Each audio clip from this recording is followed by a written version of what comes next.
Naramdaman mo na ba na habang lumilipas ang mga taon, parang kailangan mo ng mas malaking effort para lang maglakad? Na kahit gaano mo alagaan ang sarili mo, parang tinatalikuran ka ng katawan mo sa simpleng pagbangon mula sa kama o pag-akyat ng isang baitang.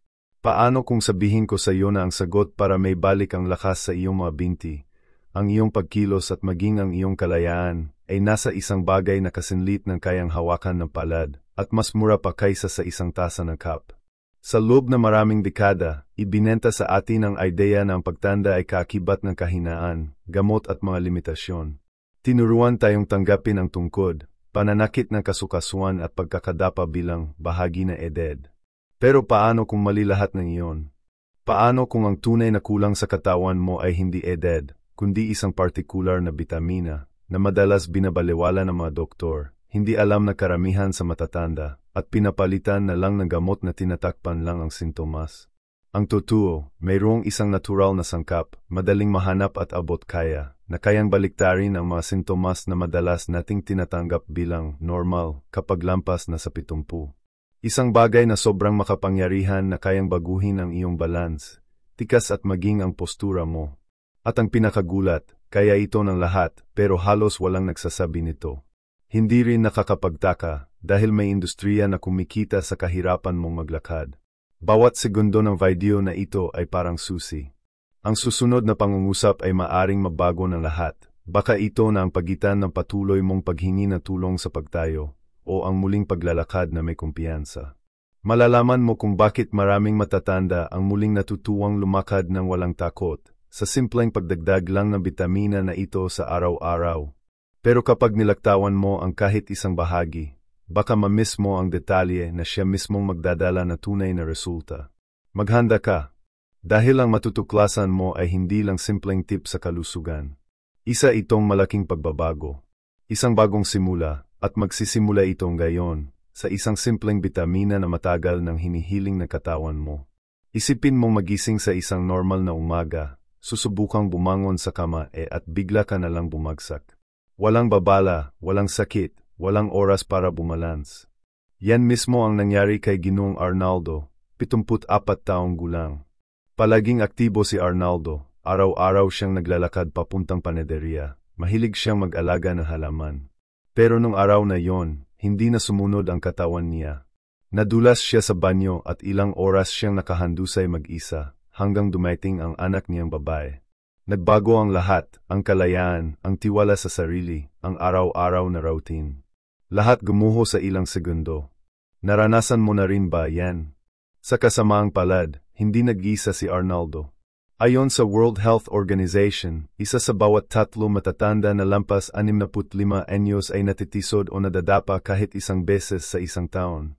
At ang mas masakit pa, karamihan sa mga ito ay hindi dahil sa seryosong sakit, kundi sa isang tahimik na kakulangan sa katawan, humihina ang kalamnan, naapektuhan ang balanse at nasisira ang koordinasyon. Isang bagay na bihirang banggitin ng mga doktor, pero dapat sana ay binabantayan tulad ng blood pressure o blood sugar. Sa simula, hindi halata ang kakulangan na ito. Una, mapapansin mo na lang na parang napapagod ka agad pag umakyat ng hagdan. Sunod, may kaba ka na pag naglalakad sa labas. Hanggang sa dumating na ang pakiramdam na mahina o umalambot ang mga binti mo, na kadalasan, isinasantabi lang natin bilang tanda na edad. Pero paano kung hindi lang edad ang dahilan? Paano kung simpleng kakulangan lang, isang bagay na kayang punan na isang partikular na bitamina na karamihan ay binabaliwala? Ilang sakit, pagkakadapa at pagkaka-ospital sana ang naiwasan kung mas malinaw at madaling ma-access ang impormasyong ito. Isang pag-aaral na inilathala sa Journal of the American Geriatrics Society ang nagsabi, ang mga matatandang kulang sa bitamina na ito ay may hanggang 30% na mas mataas na tsansa ng pagbagsak at bali ng buto. At ang pinaka-nakakatakot, karamihan sa kanila ay umiinom na maraming gamot, regular nagpapa-check-up, pero hindi kailanman nabisuhan tungkol sa kakulangan na ito. Para silang may bomba sa loob ng katawan, pero walang nagsasabi na tiktak na ito na tiktak. Naisip mo na ba kung bakit, kahit anong pag-aalaga mo sa sarili, nananatili pa rin ang panghihina o takot na madapa? Naisip mo na ba kung bakit may ilang 80 anyos na matatag ang lakad, habang ang iba na 70 pa lang ay halos hindi makalabas ng bahay? Maaring ang sagot ay nasa lihim na ito na unti-unti nating ibubunyag sa video. At maniwala ka, wala ito sa mamahaling botika, ni sa invasive na treatment. Nasa kamay mo ito, lateral. Pero bago ko sabihin kung ano ang milagrong bitamina na ito, kailangan mo munang maintindihan bakit ito binabalewala sa napakatagal na panahon at bakit ngayon lang muling natuklasan na agham ang kapangyarihan nito sa mga kalamnan, buto at kasukasuan na matatanda. Ang susunod na bahagi ay maaring baguhin ang pananaw mo sa sarili mong katawan. Handa ka na ba? Si Aling Maritz ay may 77 taon na. Sa loob na maraming dekada, naniwala siya na ang pagtanda ay nangangahulugang tanggapin ang sakit sa tuhod, pamamaga sa mga binti, at ang takot na matisod. Dahil sa edad, sabi ng mga doktor, uminom ka na lang nitong anti-inflammatory at subukang magpahinga. Kaya ganoon na lang ang naging araw-araw niya. Nakaupo sa sofa, may walker sa tabi. Pero ang hindi napansin na sinuman, tahimik pero patuloy, may isang mahalagang bagay na nawawala sa katawan niya, at habang lumilipas ang panahon, lalo lang humihingi na tulong ang katawan niya. At narito ang punto na bihirang may lakas ng loob na sabihin, ang kakulangan sa bitamina na ito ay hindi lang karaniwan, halos hindi na may iwasan paglampas mo na 65. Dahil umaasa ito sa sikat ng araw, tamang nutrisyon, at isang metabolismo na hindi na kasing aktibo tulad ng dati. Ano ang resulta? Napuputukan ang loob ng katawan, humihina ang mga buto, lumilit ang mga kalamnan, at ang mga pagbagsak ay tila hindi na mapipigilan. Pero paano kung sabihin sa iyo na may simpleng paraan para maiwasan ito? Maniniwala ka ba? Ang bitamina na ito ay parang maestro sa loob ng katawan. Siya ang nagutos kung paano i-absorb ang calcium, paano palakasin ang mga kalamnan, at paano panatilihing matatag ang mga buto. Kapag wala ito, kahit gaano pa kaganda ang pagkain mo, hindi nakakabit ng tama ang mga nutrisyon. At ang mas malungkot, kapag kulang ito, ang katawan ay napipilitang kumuha ng calcium mula sa sariling mga buto, kaya nagiging manipis at marupok ang mga ito. Nakabalita ka na ba na matatanda na nabalian ng balakang kahit simpleng pagkadapa lang? Gayon, alam mo na kung bakit. Isang pag-aaral mula sa Harvard University ang sumubaybay sa mahigit 2,500 matatanda sa loob ng 5 taon. Yung mga uminom na suplemento ng bitamina na ito ay mas kaunti ang nadapa, mas matibay ang kalamnan, at mas mahimbing ang tulog. Hindi ito milagro, ito ay siyensya. Pero nakakagulat na kahit may ganitong ebidensya, hindi pa rin ito bahagi ng karaniwang pangangalaga sa mga matatanda. Bakit kaya? Sino ang nakikinabang sa pagkakalimot mo? Isipin mo, kumikita ang mga botika sa gamot, physical therapy, check-up at mga laboratory tests. Pero ang bitamina na ito, ilang sentimo lang bawat araw. Mura, natural, at abot kaya. Siguro kaya ito binabalewala kasi hindi ito kumikita, pero nagbibigay ng kalayaan. Hindi ka nito inalipin, kundi pinalalaya. At dahil diyan, kailangan mo talaga siyang makilala. Dahil walang doktor na basta-basta magsasabi nito sa reseta. Unti-unti mo nang naiintindihan, di ba? Malapit na tayo sa sagot. Pero bago ko sabihin kung anong bitamina ito, kailangan mo munang malaman kung paano malalaman kung humihingi na ng tulong ang katawan mo. At yan ang matutuklasan mo sa susunod na bahagi. Maghanda kang tumingin sa salamin sa ibang paraan. Dahil ang mga susunod na salita, maaaring magbunyag ng mga palatandaan na hindi mo pa napapansin hanggang gayon. Isipin mong paggising mo sa umaga, mabigat ang pakiramdam ng mga paa, matigas ang mga tuhod, at may pagod na hindi nawawala kahit nakatulog ka ng maayos. Naranasan mo na ba yan? Karamihan sa mga taong lampas 70 ang iniisip na normal lang ito, pero hindi. Ito ay maaaring mga unang tahimik na babala na ang katawan mo ay humihingi na ng tulong. At ang totoo, marami ang binabalewala ang mga senyales na ito, hanggang sa huli na ang lahat. Si Aling Elza, nang gayon ay 81 taong gulang, ay ikiniwento sa akin habang umiyak kung paano niya naramdaman na para bang unti-unti siyang nawawala. Mahina na siya, madalas matisod, at isang araw, nadulas siya sa kusina. Akala ng pamilya, simpleng aksidente lang. Pero ang hindi nila alam, sa likod ng pagkakadulas na yon, may matinding kakulangan sa katawan na hindi pinansin. Nang lumabas ang resulta ng kanyang dugo, diretsong sinabi ng doktor, kung naagapan ito, sana naiwasan ang lahat ng ito. Ang katawan na isang matatanda na nawawalan ng bitamina na ito ay unti-unting bumibigay. Nang hihina ang mga kalamnan, bumabagal ang reflexes, nawawala ang balance.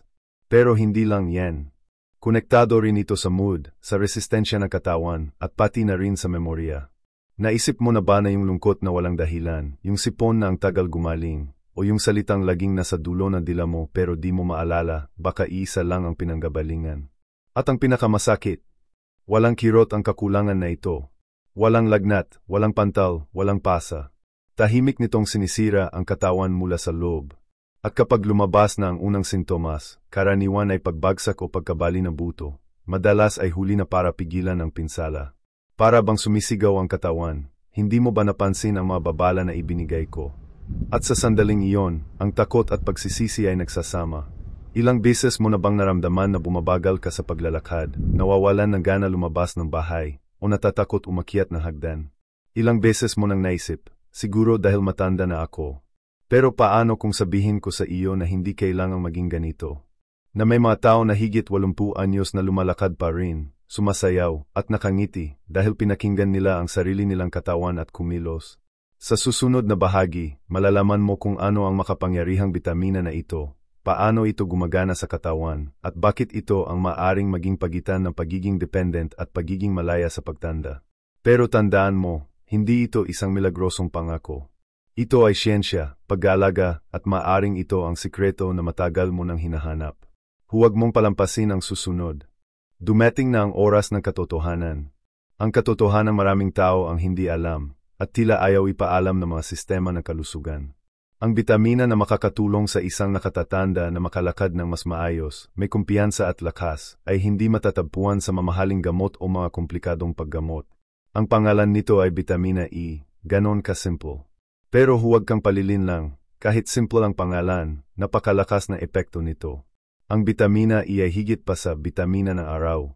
Siya ang responsible sa pagpapatibay ng mga buto, pagpapagana ng mga kalamnan, pagbalance ng immune system, at sa pagbibigay proteksyon sa utak.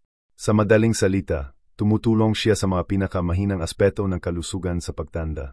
At ang mas nakagugulat, milyon-milyong matatanda ang kulang nito, at hindi nila alam. At ang epekto, nakakasira ng buhay. Naalala mo si Aling Elza? Matapos ang pagkadulas niya, sinimulan niyang uminom ng bitamina E, sa patnubay ng kanyang doktor. Pagkalipas ng 3 buwan, mas matatag na siyang naglalakad. Pagkatapos ng 6 na buwan, bumalik na siyang makipagkwentuhan sa mga kaibigan sa plaza. Hindi ko malilimutan ang liwanag sa mga mata niya nang ikuwento niya iyon. Sabi niya, akala ko tapos na ang buhay ko, pero ang totoo, may isang bagay lang pala akong kulang. At alam mo bang mas nakakagulat pa? Ang bitamina E ay mas mura pa kaysa sa isang tasa ng kap bawat araw. Hindi mo kailangan ng mamahaling health card o komplikadong gamutan. Kailangan mo lang ng atensyon, gabay ng doktor, at isang desisyon. Pero sa kabila nito, marami pa rin ang nagbubulag-bulagan. Mas pinipiling tiisin ang sakit, ang kawalan ng balance, ang lungkot, at ang pagiging palaasa, kahit may solusyon na abot kami. Ngunit sandali lang, hindi ito nangangahulugan na basta-basta ka nalang inom nito. Ang bitamina E ay makapangyarihan, at gaya ng lahat na makapangyarihan, kailangan itong gamitin ng tama at responsible. Ang pinakamainam ay kumonsulta sa iyong doktor, humingi ng simpleng blood test, at simulan ang tamang pag-inom batay sa rekomendasyon ng profesional. Dahil bawat katawan ay magkakaiba, at ang labis ay maaari ring makasama. Gayon, nasa harap mo ang isang desisyong maaring baguhin ang takbo ng iyong pagtanda. Maaari mong ipagpatuloy ang pagbabaliwala sa mga senyales ng iyong katawan, o maaari mong piling sumama sa mga taong piniling mamuhay ng may lakas, sigla at kasiyahan, kahit lampas 70 na sila. At sa susunod na bahagi, ituturo ko sa iyo kung paano ito may sa buhay, sa paraang praktikal. May mga simpleng tips na madaling sundan para tiyakin na ang iyong kalusugan ay palaging kasakasama mo, sa bawat hakbang. Tandaan mo, bawat desisyong ginagawa mong gayon ay bumubuo sa kinabukasan mo. At pagdating sa kalusugan, ang oras ay kakampi, kung magagamit na tama. Huwag mong hintayin pang lumala ang sakit, manghina ang katawan o mawala ang kumpiyansa sa sarili. Ang bagay na nasa kamay mong gayon ay maaring makaiwas sa mga paghihirap bukas. At hindi lang ito para sa iyo, kundi para rin sa mga magulang, lolo't lola, tiyuhin, at mga kaibigan na maaring nangangailangan ng impormasyong ito. Ilang beses mo nang nakita ang isang mahal sa buhay na madalas matumba, natatakot lumabas ng bahay, o umaasa sa iba para sa mga simpleng gawain. Ang pagkawala ng kakayahang gumalaw ay hindi lang sakit sa katawan, dala rin nito ang lungkot at pag-iisa. Pero may paraan para mabago ito. At nagsisimula sa isang simpleng hakbang, ang pagpatingin sa antas ng bitamina sa katawan. Ikaw ang maaring maging tulay na pagbabago para sa isang taong mahal mo. Ipadala mo ang video na ito, pag-usapan sa tanghalian, hikayatin ang lolo o nanay mo na magpa-check up, malilit na bagay, pero may malaking epekto. Dahil ang tunay na pag-aalaga ay bunga ng pagmamahal. At ang pagbabahagi ng kaalaman na nakakapagbabago ay isang uri ng pagmamahal. Sa mga susunod na video, magbabahagi pa ako ng mahahalagang impormasyon tungkol sa kalusugan sa pagtanda, gamit ang simpleng salita, walang paligoy-ligoy, at tutok lang sa kung ano talaga ang may epekto. Pag-usapan natin ang mga pagkain na nagpapalakas ng utak, mga ehersisyo na kayang gawin araw-araw, kung paano makamit ang mahimbing na tulog, at pati na rin kung paano harapin ang anxiety at kalungkutan sa katandaan. Dahil ang maayos na pamumuhay ay hindi karangyaan, ito ay karapatan. At ikaw ay pwede ka talagang tumanda na may lakas, seguridad, at kasiyahan. Kailangan mo lang simulan at magpatuloy sa paglalakad. At kung nakatulong sa iyo ang video na ito, isulat mo sa comment section. Pinipili kong alagaan ang sarili ko. Magsimula tayo ng isang chain na inspirasyon at lakas para sa lahat ng dumaan dito. Kita-kits sa susunod na video. Hanggang sa muli. At alagaan mong mabuti ang sarili mo. Ilang beses na ba tayong sinabihan na ang pagtanda ay simpleng paghihintay na lang ng oras? Na ang sakit, pagkapagod, at hirap sa paglalakad ay normal na kapag lagpas 70 ka na. Pero ngayon, sabay nating pinatunayan na hindi kailangang ganon ang kwento. Na may mas magaan, mas malakas, at mas marangal na daan para sa mga ayaw tanggapin na ang limitasyon ay bahagi ng kapalaran. Nalaman mong gayon na may isang simpleng bitamina, abot kaya, mura, at madalas ay hindi pinapansin, na maaring maging susi para muling makuha ang kontrol sa iyong katawan. Kumpirmado ito na siyensya, pinatunayan na maraming nakatatanda, at gayon, ang katotohanan ito ay nasa iyong mga kamay. Ang akala nating bahagi na ng pagtanda, ay sigaw pala ng katawan na humihingi ng tulong. Isipin mo ang hinaharap mo, hindi na puno na takot sa pagkadapa o panghihina, kundi puno ng gaan ng katawan na muling nakakaakyat ng hagdan ng walang sakit, na nakakalakad sa kalsada ng matatag, na muling natutuklasan ang sarap na malayang pagkilos. Ikaw ay pwedeng maging taong yon. At lahat ng yon ay nagsisimula sa isang desisyon. Hindi lang ito tungkol sa isang bitamina. Ito ay tungkol sa pagbabalik sa katawan ng kung ano ang unti-unting nawala sa paglipas ng panahon, hindi ang kabataan, kundi ang dignidad na mabuting pamumuhay, kahit lagpas 70 ka na. Dahil ang katawan ay nagsasalita, at kapag natuto tayong makinig, sumasagot ito, ng lakas, ng buhay, ng pasasalamat. Marami pang magagandang bagay ang naghihintay sa iyo. At kung ang video na ito ay nagdala sa iyo ng pag-asa, impormasyon, at lakas ng loob, huwag mo itong itago sa sarili mo lang. Ibahagi mo. Magkomento. At higit sa lahat, mag-subscribe ka sa channel. Dito, hindi ka nag-iisa. Dito ang lugar ng mga taong gustong tumanda ng may karunungan, may pag-aalaga, at may katotohanan. Kung naramdaman mo sa puso mo ang mensaheng ito, gaya na naramdaman ko, mag-subscribe ka ng gayon. Marami pa tayong matutuklasan ng magkasama, dahil ang pagtanda ng may karunungan ay possible. At nagsisimula ito dito,